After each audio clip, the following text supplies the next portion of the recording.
Horse and Buggy Produce. Hi, this is Brett with Horse and Buggy, and we're out learning where does your food come from.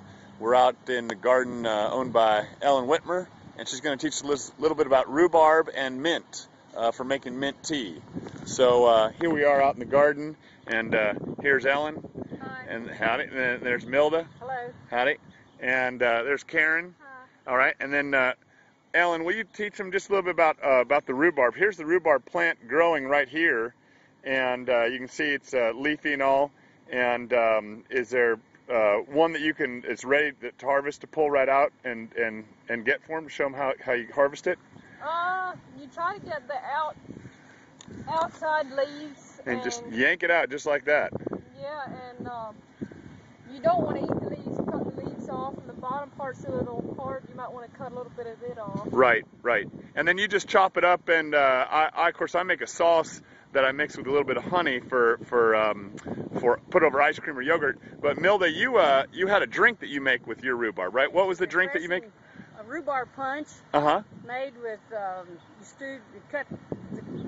chopped up the rhubarb and cut and used the water, and then put sugar and ginger ale or 7-Up, and I think it's orange juice, and might be a couple other things. I'm not sure. I don't have a recipe on hand right now, but it's delicious. Right, and so you cook down the rhubarb a little bit to make it get soft. Get the water. The water is what you want to use. Oh, okay.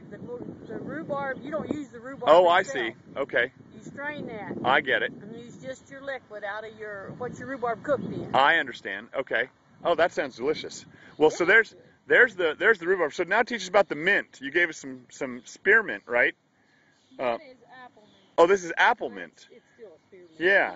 And can you pick off a couple leaves and show that to us? I mean, this is the plant right here, and just take these leaves, which have a wonderful aroma. You squeeze them between your fingers, and then what do you do to make your tea? How do you make your tea, Ellen?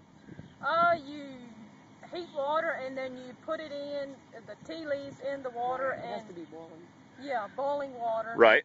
And then you put your tea in there and let it steep for around 10 minutes. And then you strain the leaves out and you drink the liquid. Right. So you add some honey or sugar or whatever, just to flavor. Yeah. And I wish you guys could smell the way this mint smells, but it's absolutely, it's just a wonderful aroma this tea has. Karen, you want to add anything at all? The top's too.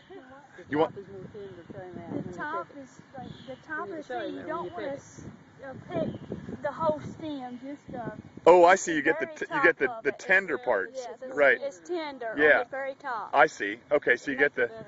Yeah. I see. It makes a better tea. So that's the youngest stuff right at the very top. Yeah. That's most you tender. Want the bottom of it is tougher, and I see. It don't make as good tea.